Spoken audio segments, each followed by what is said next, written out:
Hello बच्चों, कैसे हो आप सब। उम्मीद है अच्छे होंगे।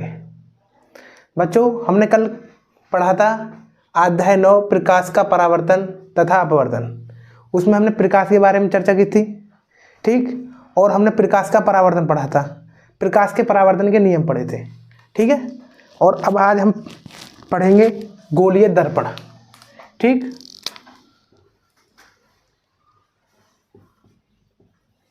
गोलीय दर्पण।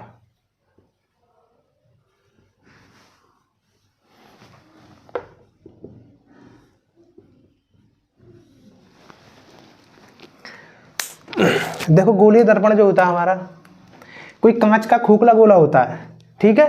उसका एक मतलब हम कोई कटा हुआ भाग ले, जैसे हम मान लें कोई कांच का ही हमारा खोखला गोला है, ठीक है। अब इसको हम काट दें तो हमारे दो प्रकार के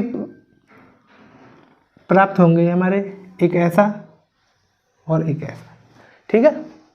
इस कटे हुए गोले की तरफ मतलब एक तरफ हम क्या कर दें, पॉलिश कर दें, इसमें इधर की तरफ पॉलिश कर दें।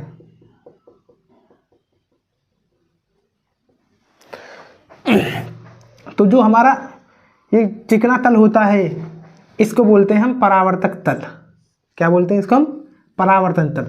ये परावर्तन तल कैसे बनता है हमारा? अभी हमने पीछे पढ़ा था प्रकाश का परावर्तन, ठीक है। तो क्या होता था, हम कोई प्रकाश की किरण इस पे डाल रहे हैं तो टकराने के पश्चात क्या होती थी, ये वापस लौट जाती थी, ठीक है।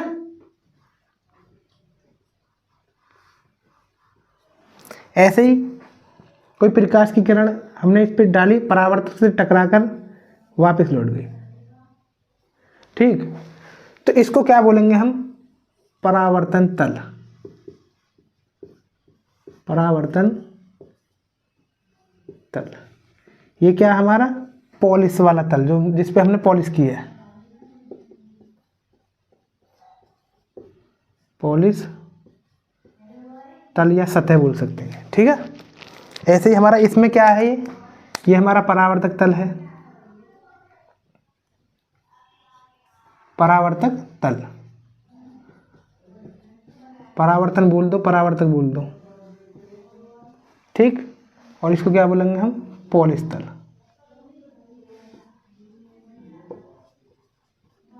पॉलिश तल, ठीक है। तो हमने क्या लिया था, एक कांच का खोखला गोला लिया था, उसका भाग हमने मतलब काट दिया ये। तो काटने के बाद हमें ऐसे भी प्राप्त हो सकता है, ऐसे ही मिल सकता है। तो हम दोनों तरफ पॉलिश करके देखेंगे, ठीक है। तो यहां से डेफिनेशन क्या बनेगी हमारी?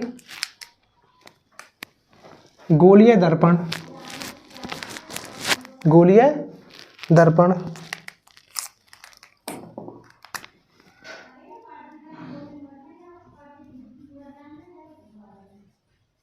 गोलीय दर्पण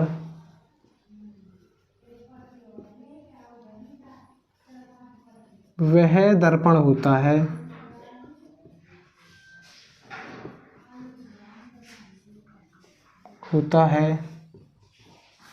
गोलीय दर्पण वह दर्पण होता है जिसकी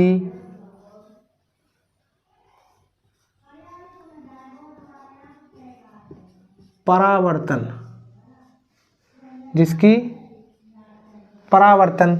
सतह बोल दो या तल बोल दो, जिसकी परावर्तन तल एक कांच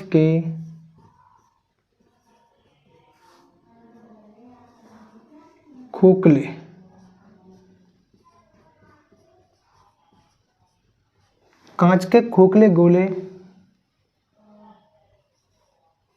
का भाग होती है,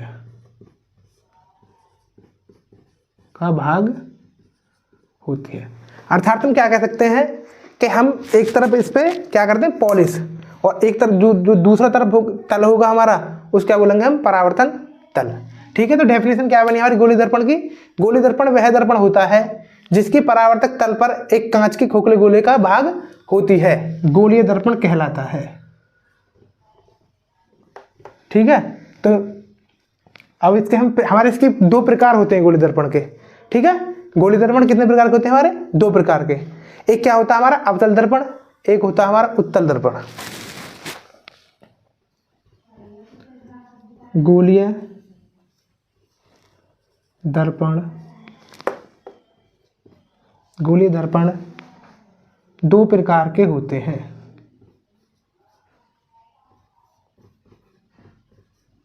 दो प्रकार के होते हैं। पहला प्रकार होता है हमारा अवतल दर्पण,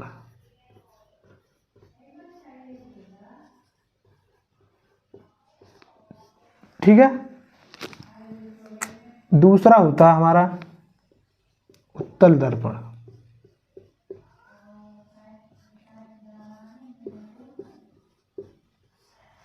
ठीक, ठीक है। हमने क्या पढ़ा अभी, गोलीय दर्पण पढ़ा, ठीक।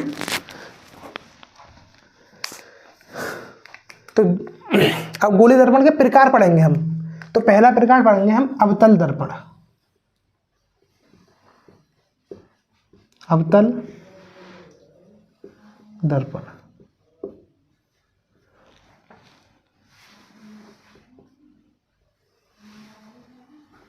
देखो अवतल दर्पण क्या होता है, हमने कोई कांच का खोखला गोला कटा हुआ भाग लिया हमने ये, ठीक। अब इस पे उभरे हुए तल पे हम पॉलिश कर दें, क्या कर दें, इसके उभरे हुए तल पर पॉलिश कर दें, तो जो इसका दबा हुआ तल होता है उसी को बोलेंगे हम परावर्तक तल। तो गोलीय दर्पण की परिभाषा क्या बन जाएगी, वह दर्पण जिसके उभरे हुए तल पर पॉलिश होती है और दबा हुआ तल परावर्तक तल की तरह कार्य करता है, तो इसको क्या बोलेंगे हम, अवतल दर्पण, ठीक है। इसको क्या बोलेंगे हम, परावर्तक तल,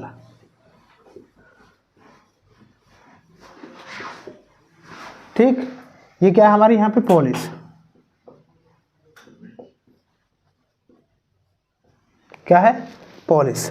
तो यहाँ से डेफिनेशन बन जाएगी हमारी,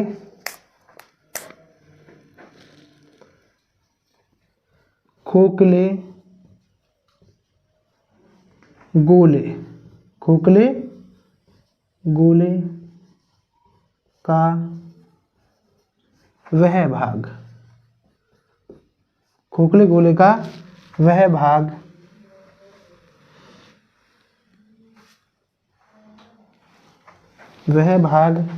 जिसकी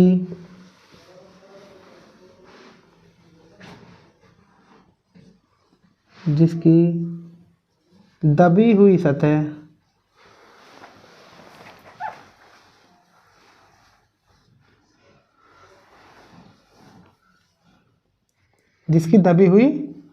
सतह परावर्तक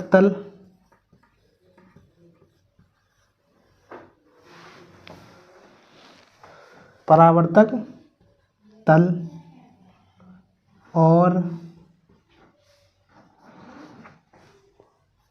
उभरी हुई सतह पर पॉलिश होती है, पॉलिश होती है, अवतल दर्पण कहलाता है। अवतल दर्पण कहलाता है, ठीक है। अब दूसरा टाइप देखेंगे हम, उत्तल दर्पण।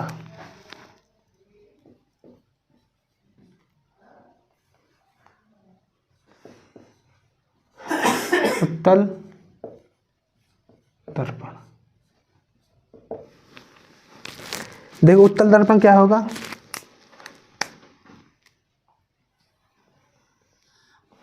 इसकी दबी हुई सतह पर पॉलिश होगी आपके, ठीक है। इसको क्या बोलेंगे हम,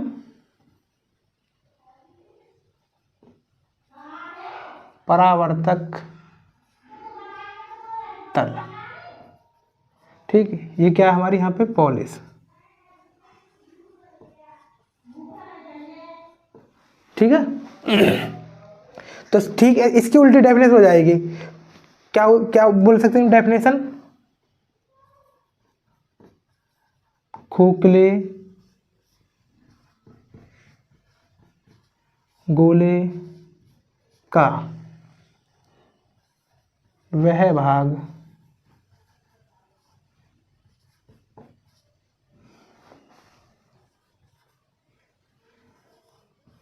जिसका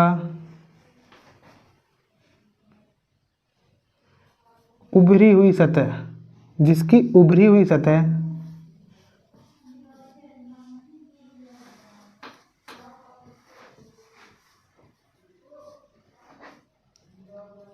परावर्तक तल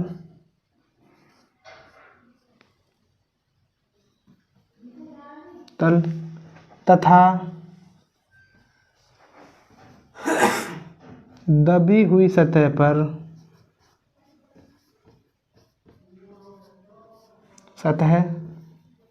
पर पॉलिश होती है। ठीक है बच्चों, हमने क्या पढ़ा, गोलीय दर्पण। ठीक है, गोलीय दर्पण क्या होता है, गोलीय दर्पण वह दर्पण होता है जिसकी परावर्तन तल एक कांच के खोखले गोले का भाग होती है। इसको हम परावर्तक तल बोल सकते हैं, इसको हम परावर्तक तल बोल सकते हैं। ठीक है, एक बात और ध्यान रखनी है कि जब भी हमारे प्रकाश की किरण आएगी वो बाईं ओर से ही आएगी। ठीक है, अभी तक हमने कहीं भी ऐसा नहीं पढ़ा है कि हम प्रकाश की किरण को ऐसे ले आए, कोई प्रकाश की किरण इधर से आए तो इधर से प्रकाश की किरण नहीं आती, किधर से आएगी हमारी, हमेशा बाईं ओर से प्रकाश की किरण आएगी।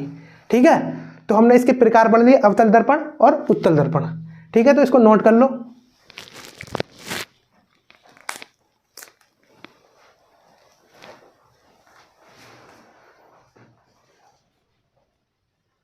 तो बच्चों अभी हमने गोलीय दर्पण के बारे में पढ़ा। ठीक है, गोलीय दर्पण के बारे में पढ़ा, उसके प्रकार पढ़े, अवतल दर्पण, उत्तल दर्पण।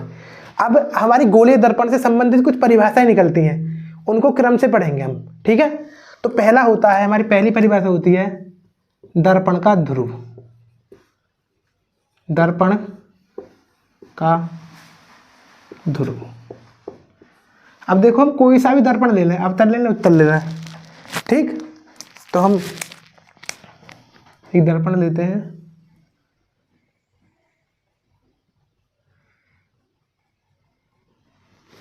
तो दर्पण का ध्रुव क्या कहला जाएगा, यानी कि गोलीय दर्पण का मध्य बिंदु, यानी कि गोलीय दर्पण का मध्य बिंदु क्या कहला जाएगा, हमारा दर्पण का ध्रुव। ठीक है, तो यहां से हमारी डेफिनेशन निकल जाएगी।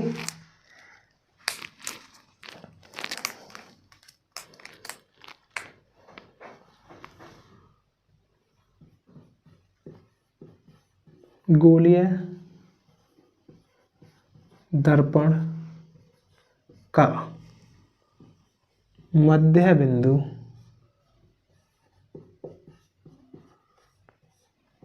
गोलीय दर्पण का मध्य बिंदु दर्पण का ध्रुव कहलाता है। इसको कैपिटल पी से प्रदर्शित करते हैं। ठीक है, इसे कैपिटल पी से प्रदर्शित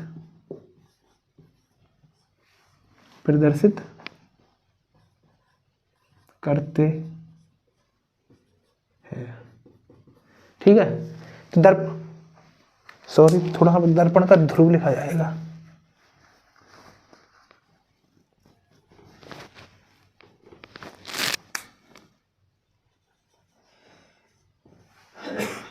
ठीक, दर्पण का ध्रुव क्या होता है, गोलीय दर्पण का मध्य बिंदु ही हमारा क्या कहलाता है, दर्पण का ध्रुव।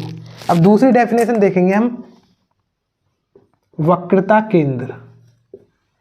वक्रता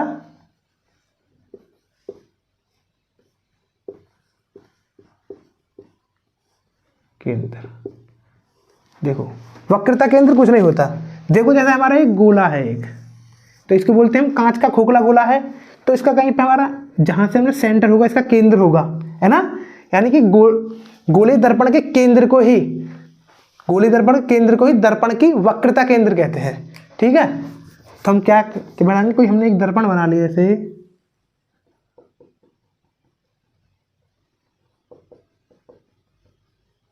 ठीक। तो हमारा मतलब सपोज दैट ये गोले का केंद्र ये है हमारा, है ना, है ना। तो इसको क्या बोलेंगे हम, वक्रता केंद्र।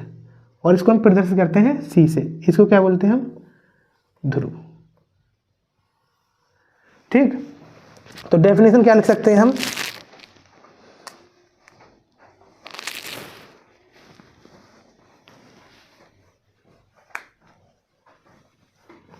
डेफिनेशन लिख सकते हैं हम, जिस गोले से जिस गोले से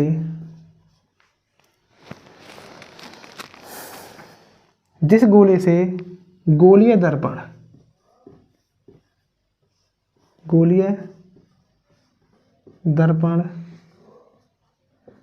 बनता है, उसके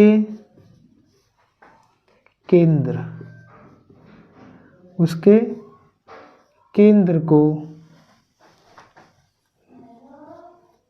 दर्पण का वक्रता केंद्र कहते हैं।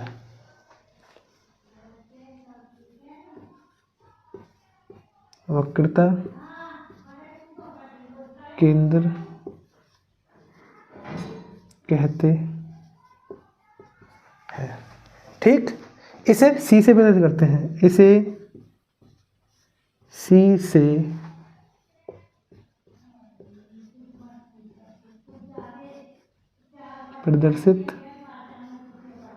प्रदर्शित करते हैं। ठीक है। अब तीसरी पढ़ेंगे हम। देखो हमने दर्पण का ध्रुव पढ़ा, वक्रता केंद्र पढ़ा। अब हमारी तीसरी डेफिनेशन आती है, वो होती है हमारी वक्रता त्रिज्या, रेडियस ऑफ कर्वेचर। वक्रता त्रिज्या।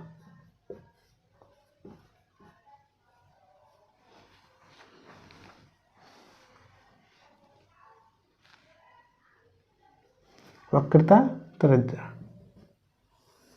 देखो जैसे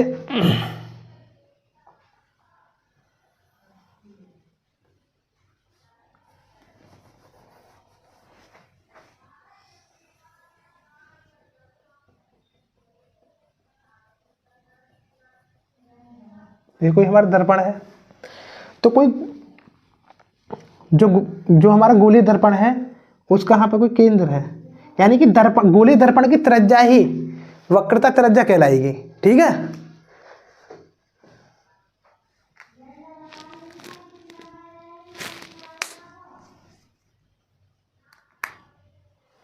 तो हम क्या लिख सकते हैं, डेफिनेशन क्या लिख सकते हैं, ये सी होती है हमारी और ये पी है, तो ये यहाँ से यहाँ तक जो ये वाली, ये क्या कहलाई जाएगी, हमारी वक्रता त्रिज्या।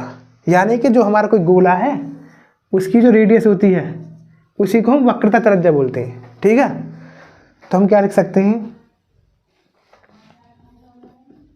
गोलीय दर्पण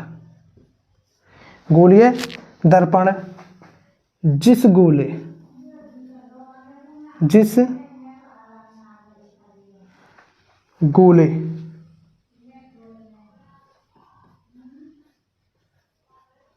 गोले का भाग होती है, उसकी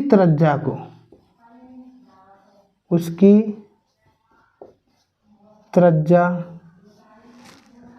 को दर्पण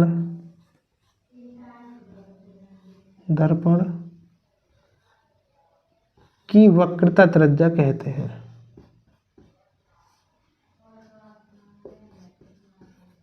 वक्रता त्रिज्या कहते हैं। इसे कैपिटल आर से प्रदर्शित करते हैं। ठीक है बच्चों, हमारी चौथी डेफिनेशन होती है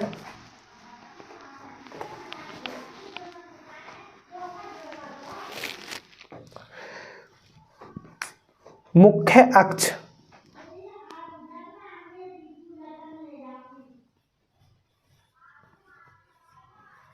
मुख्य अक्ष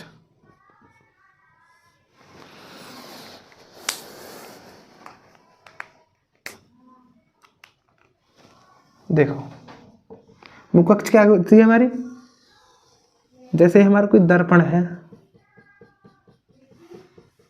ठीक, दर्पण का ये क्या है हमारा ध्रुव, और यहाँ पे क्या होती है हमारी वक्रता केंद्र, यानी कि दर्पण के ध्रुव और वक्रता केंद्र को मिलाने वाली रेखा को क्या बोलेंगे हम, मुख्य अक्ष, यानी कि इसको जो मिला रही है रेखा है हमारी, है ना। तो डेफिनेट क्या लिख सकते हैं हम, दर्पण के ध्रुव, दर्पण के ध्रुव व दर्पण के ध्रुव व वक्रता केंद्र, वक्रता केंद्र को मिलाने वाली रेखा दर्पण की मुख्य अक्ष कहलाती है। मुख्य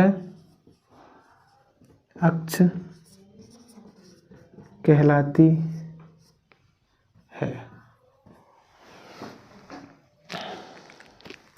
ठीक है, यानी कि मुख्य अक्ष क्या है हमारी, दर्पण के ध्रुव और वक्रता केंद्र को मिलाने वाली रेखा क्या कहलाती है हमारी, दर्पण की मुख्य अक्ष। तो इसको बोलेंगे हम मुख्य अक्ष। ठीक है, हमारी फिफ्थ डेफिनेशन है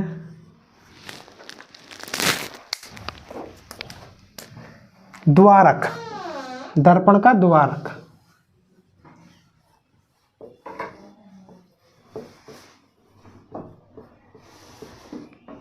देखो, दर्पण का द्वारक क्या है हमारा, यानी कि खोखले गोले का व्यास ही हमारा दर्पण का द्वारक कहलाता है। यानी कि हम क्या लिख सकते हैं यहाँ पे डेफिनेशन,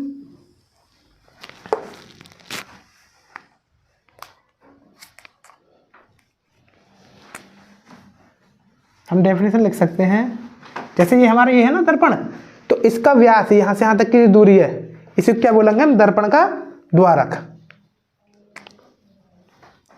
यानी क्या लिख सकते हैं हम, दर्पण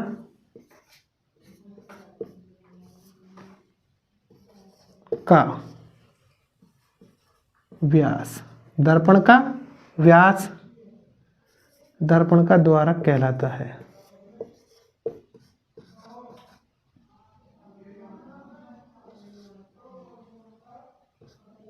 द्वारक कहलाता है।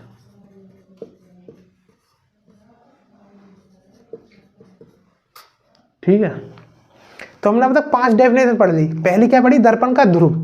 दर्पण का ध्रुव क्या होता है, गोले दर्पण का मध्य बिंदु दर्पण का ध्रुव कहलाता है। वक्रता केंद्र क्या होती है हमारी, वक्रता केंद्र जिस गोले से गोले दर्पण बना होता है उसके केंद्र को ही वक्रता केंद्र कहते हैं।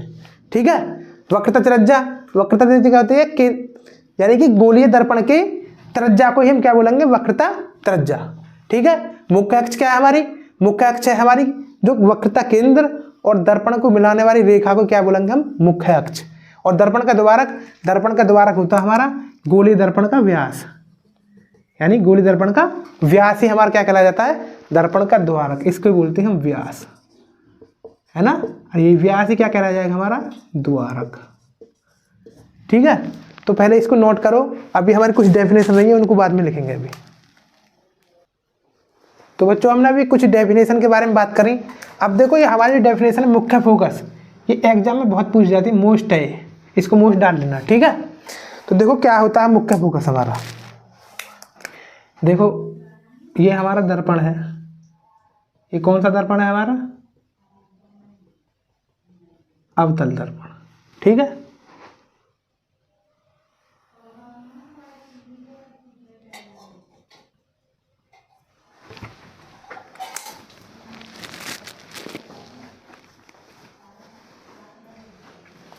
ये हमारा उत्तल दर्पण।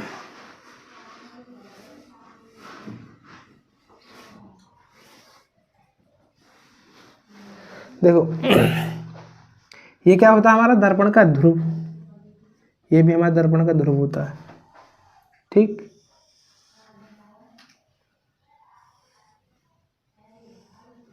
जिधर हमारा परावर्तक तल रहेगा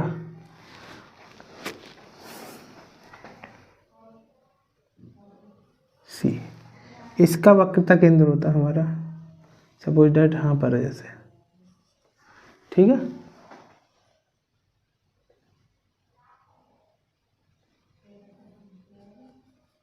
ठीक।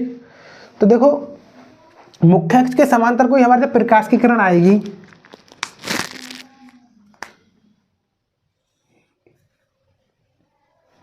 मुख्य अक्ष के समांतर प्रकाश की किरण जो हमारे परावर्तक तल से टकराएगी, और टकराने के पश्चात जब जहां कर होकर जाती है वही क्या कहलाता है हमारा मुख्य फोकस। यानी कि जब कोई प्रकाश की किरण मुख्य अक्ष के समांतर आती है और परावर्तन के पश्चात जहां से होकर जाती है उसे क्या बोलेंगे हम? मुख्य फोकस। ठीक है, ऐसे हमारी कोई प्रकाश किरण इधर से आएगी, हम कैसे भी किरण भेज सकते हैं। ठीक है, देखो यहाँ पे क्या होगा हमारा, कोई प्रकाश की किरण मुख्य अक्ष के समांतर आई, ठीक है, टकराने के पश्चात क्या होगा, इसका परावर्तन हो जाएगा, लेकिन यह हमें प्रतीत होगी कि यहाँ से आई है। ठीक, तो इसको क्या बोलेंगे हम? मुख्य फोकस। ठीक है, तो डेफिनेशन क्या बना सकते हैं हम?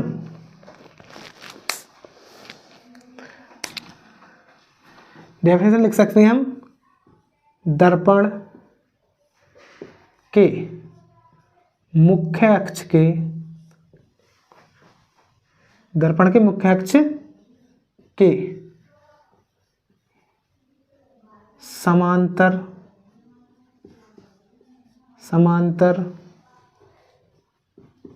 आने वाली प्रकाश की किरण, प्रकाश की किरण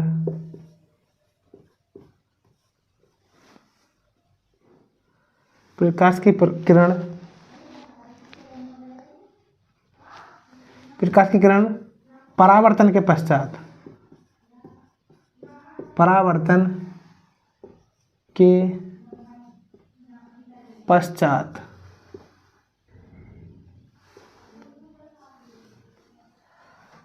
जिस बिंदु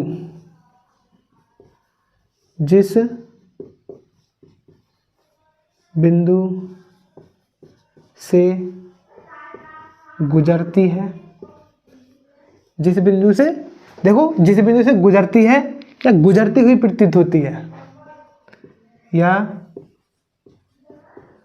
गुजरती हुई प्रतीत होती है, प्रतीत होती है, मुख्य फोकस कहलाता है। मुख्य फोकस कहलाता है।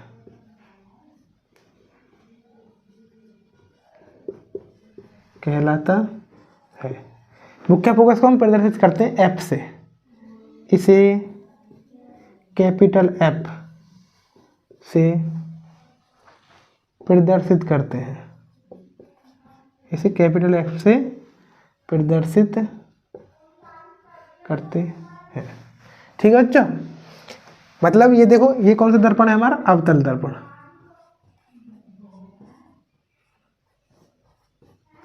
तो देखो अवतल दर्पण में हमारा क्या होता है? वास्तविक फोकस बनता है ना, तो इसको हम लिख सकते हैं वास्तविक फोकस।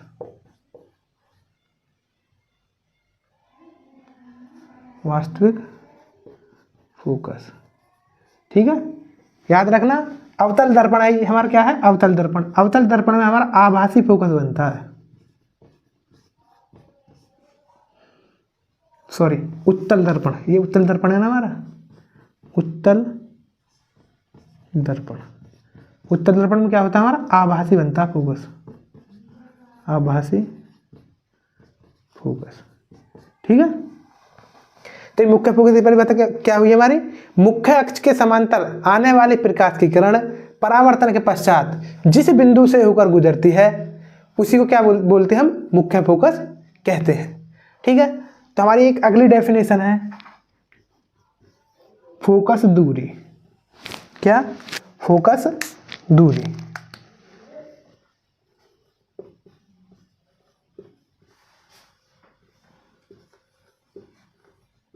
देखो फोकस दूरी कुछ नहीं है, मुख्य फोकस तथा ध्रुव के बीच की दूरी को ही क्या बोलेंगे हम, फोकस दूरी कहते हैं। तो सीधा लिख देंगे भाई डेफिनेशन, कुछ नहीं लिखना हमें। मुख्य फोकस, मुख्य फोकस व ध्रुव के बीच की दूरी फोकस दूरी कहलाती है, फोकस दूरी कहलाती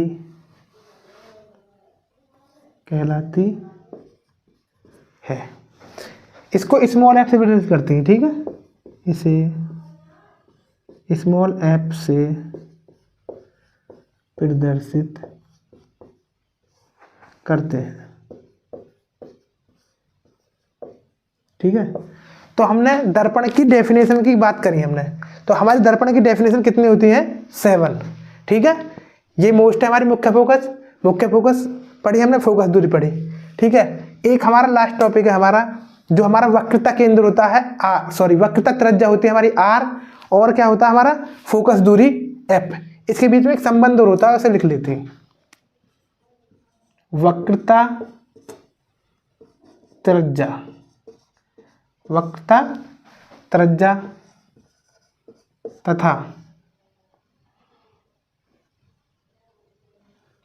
तथा फोकस दूरी में संबंध, फोकस दूरी में संबंध।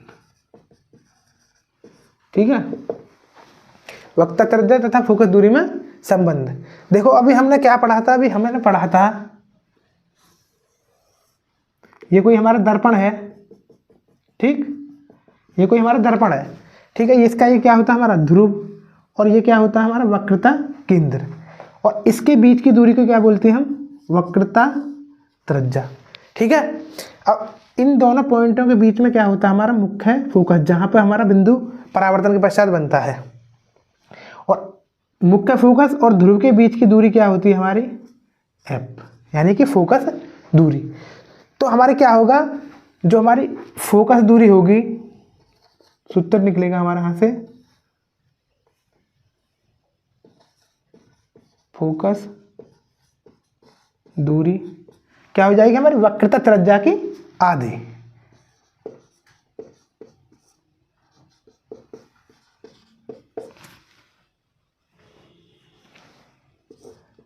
y2। ठीक है, फोकस दूरी क्या होती है हमारे, f, यानी कि f is equal to r/2। ये हमारा क्या निकल का है हमारा, वक्रता त्रिज्या और फोकस दूरी में रिलेशन। इसको हम ऐसे भी लिख सकते हैं, r इज इक्वल टू 12। ठीक है, तो हम नीचे लिख सकते हैं अतः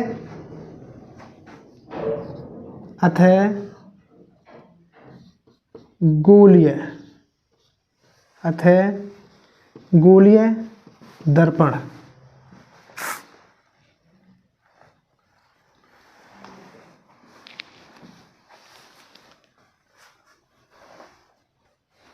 गोलीय दर्पण की फोकस दूरी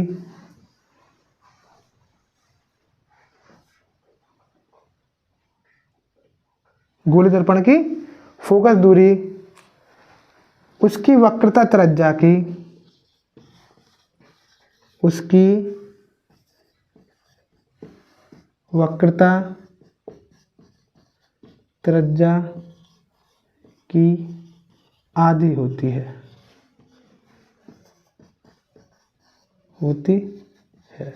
ठीक है। तो समझ में आया वक्रता त्रिज्या और फोकस दूरी में संबंध क्या होता है हमारा, F बराबर R/2, ठीक है। तो बच्चों आज के लिए इतना ही काफ़ी है, इसको नोट करिए। मिलते हैं कल क्लास में, तब तक के लिए सभी को धन्यवाद। सभी स्वस्थ रहें, बढ़िया रहें।